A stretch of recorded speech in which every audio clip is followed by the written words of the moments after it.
Back to our channel success की by Chhavi Tyagi. So friends, जैसा कि आप देख पा रहे हैं, आज मैं आपके सामने लाई हूँ वाइगोत्स्की की एक थ्योरी जो कि बहुत ज़्यादा इम्पोर्टेंट रोल प्ले करती है आपके सीटेट एग्ज़ाम में। और इस बार तो यहाँ से 3 से 4 क्वेश्चन तक पूछे जा रहे हैं। तो अगर आपको अपने 3 से 4 क्वेश्चन सही करने हैं तो वीडियो को लास्ट तक देखिएगा। और चैनल पर पहली बार आए हैं तो सब्सक्राइब करके जाना और बेल आइकन प्रेस कर देना, ताकि जैसे ही कोई वीडियो आए आप तक नोटिफिकेशन पहुंच जाए। तो स्टार्ट करते हैं अपनी इस थ्योरी जो है वाइगोत्स्की की सोशल कल्चरल थ्योरी। ठीक है, आपको पता है कि वाइगोत्स्की ने सामाजिक सांस्कृतिक सिद्धांत दिया है, जो कि आपने पढ़ा भी होगा। अब आप इसके अंदर से कैसे कैसे क्वेश्चंस बनते हैं, कहाँ से, वो हम सब टॉपिक वाइज कंप्लीट करेंगे। ठीक है, सबसे पहले हम जान लेते हैं वाइगोत्स्की के बारे में। लेव वाइगोत्स्की जो थे वो एक रूसी मनोवैज्ञानिक थे। ठीक है, रूसी मनोवैज्ञानिक थे।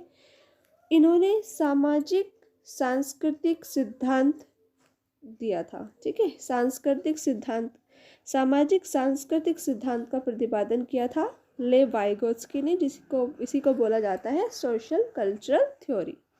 इतना क्लियर हो गया होगा कि सोशल कल्चर थ्योरी यानी सामाजिक सांस्कृतिक सिद्धांत देने वाले थे लेव वाइगोत्स्की।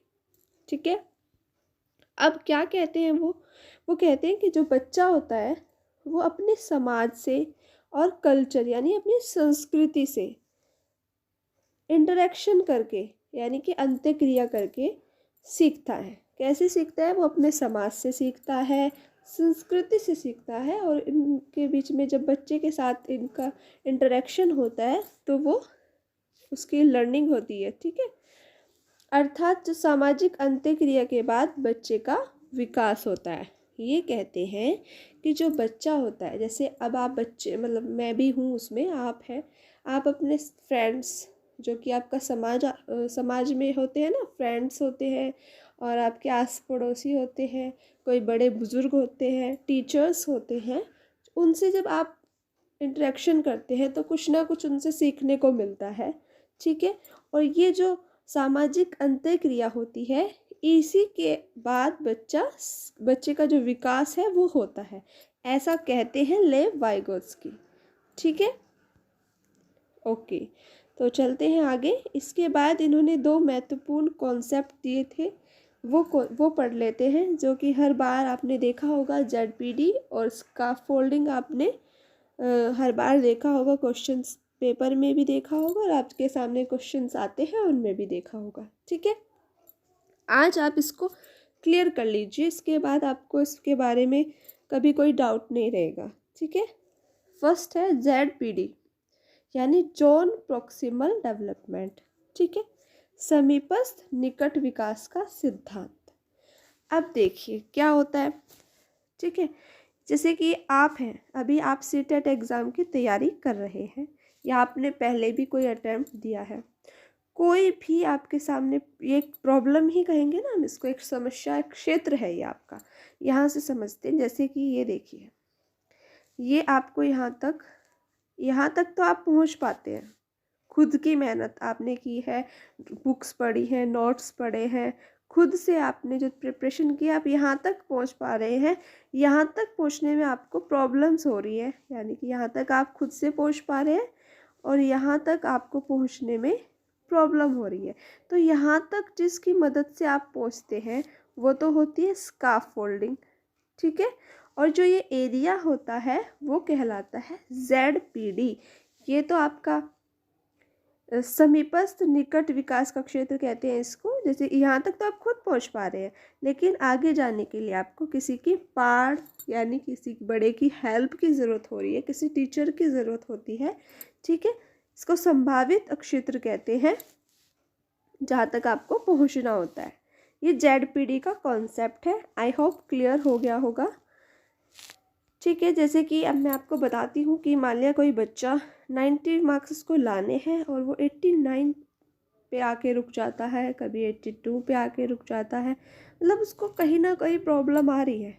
ठीक है, तो वो उसका संभावित क्षेत्र तो है 90, पर वो यहाँ तक ही जा पा रहा है। तो ये जो यहाँ तक लाने का जो ये एरिया है ना, जो उसका कंप्लीट एरिया, वो ZPD कहलाता है, जोन प्रॉक्सिमल डेवलपमेंट। ठीक है, ओके। अब बात करते हैं हम जो हमें ये हेल्प की ज़रूरत पड़ी, यानी जिसको बोला जाता है स्काफ फोल्डिंग। स्काफ फोल्डिंग जो होती है उसको भी क्लियर कर लेते हैं।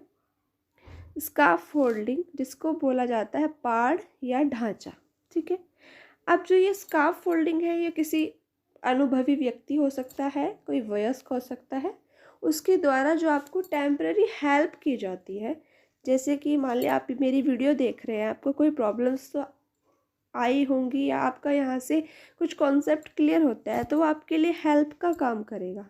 ठीक है, वो स्काफ फोल्डिंग कहलाएगी। ठीक है, या कोई बुजुर्ग है आपका, कोई किसी भी, ऐसा तो नहीं है सिर्फ सीटेट एग्ज़ाम की बात है, आपकी लाइफ में बहुत सी प्रॉब्लम्स आती हैं, बहुत सी सिचुएशंस आती हैं, उनमें जो आपको हेल्प करते हैं, ठीक है, वो स्काफ फोल्डिंग कहलाती है, जो आपको गाइडेंस देते हैं। ठीक है, उस प्रॉब्लम को सॉल्व करने के लिए। अब क्या होता है, इनको बोला जाता है MKO। MKO मीन्स, ये मोर है यहाँ पे, मोर नॉलेजेबल अदर, यानी कि वो आपसे ज़्यादा नॉलेजेबल होते हैं, जिनके द्वारा आपकी प्रॉब्लम को सोल्व करने के लिए हेल्प की जाती है। उसमें कोई भी हो सकता है। देखिए, कभी कभी ऐसा होता है छोटे भी हमें कुछ सिखा देते हैं, तो उसमें ऐसा नहीं है कि बड़ा ही होगा तो ही सिखा पाएगा।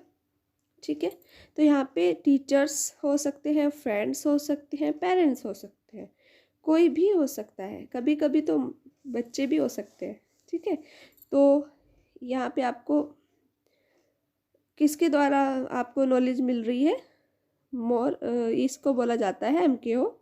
आपको नॉलेज टीचर के द्वारा भी मिल सकती है, फ्रेंड्स के द्वारा भी, और पेरेंट्स के द्वारा भी। ठीक है ना, आगे चलते हैं। अब जो जहाँ से क्वेश्चंस इस बार भी काफ़ी देखने को मिले हैं, पहली बात तो आप इसको याद रखिएगा, भाषा पर इनके क्या विचार थे, इनके थॉट्स जो थे लैंग्वेज पर, वो ये थे, इन्होंने 3 चीज़ों में, जो कि मैं आपको बताती हूँ, SCL, सोशल इंटरेक्शन, कल्चरल और लैंग्वेज, ये 3 बातें ही इनके पूरे सिद्धांत के इर्द गिर्द घूमती है। ठीक है, आगे चलते हैं हम।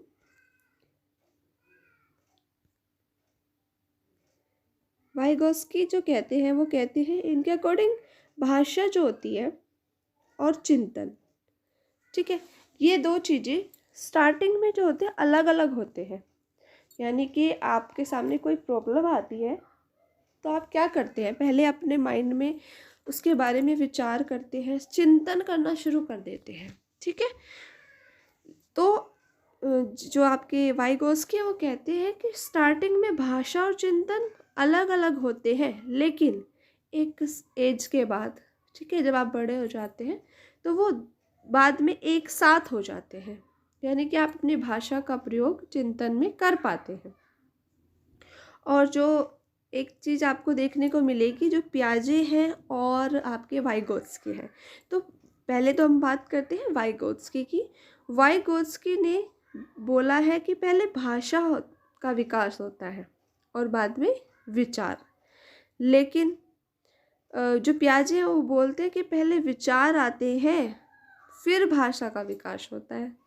ठीक है, तो ये आपको याद रखना है कि वाइगोत्स्की ने बोला है कि पहले भाषा का विकास होता है, बाद में विचार आते हैं, वाइगोत्स्की।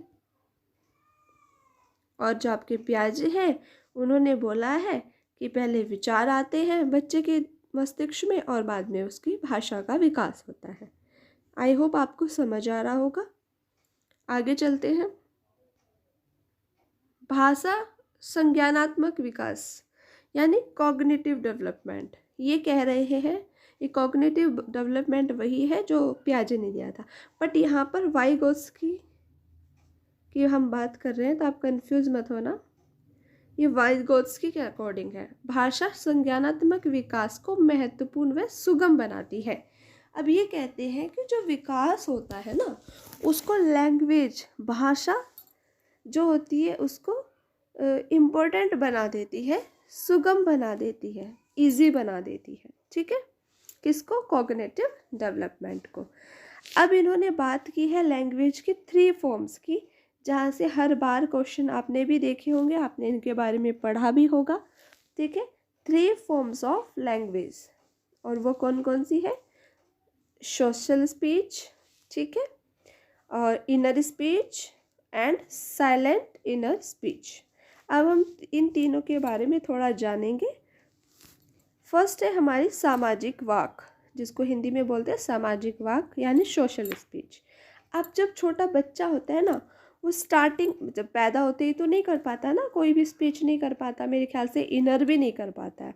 ठीक है, जब वो 2 साल का हो जाता है, यहाँ पर अकॉर्डिंग टू वाइगोत्स की हम बात कर रहे हैं, जब वो 2 ईयर का हो जाता है तो वो कम्युनिकेट करना स्टार्ट कर देता है आस पास अपने लिए। सो कहते हैं मुझे पानी दे दो।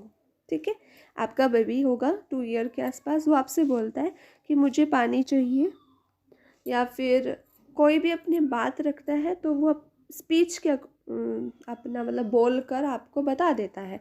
ठीक है, जब हम बातचीत कम्युनिकेशन शुरू कर देते हैं तो वो कहलाती है सोशल स्पीच, और वो स्टार्ट हो जाती है 2 ईयर्स से। ठीक है, इससे ज़्यादा इसमें कुछ नहीं समझना है, आप खुद समझदार हैं। ठीक है, कि आप बातचीत करते हैं जब आपने आस पड़ोस में अपने पेरेंट्स से, किसी से भी हो सकती है, ऐसा तो नहीं है बस खुद से नहीं होती है, लेकिन जो खुद से होती है वो क्या कहलाती है, उसके बारे में भी बात करेंगे। वो है व्यक्तिगत वाक यानी कि इनर स्पीच। अब आप किससे बात कर रहे हैं? अब आपके सामने कोई नहीं है, आप खुद से बात कर रहे हैं इसमें। अब देखिए, इसको जो आपके वाइगोत्स्की ने कहा है इनर स्पीच, यहाँ से क्वेश्चन आता है कि वाइगोत्स्की ने जब खुद से बात करता है बच्चा तो उसको क्या नाम दिया है?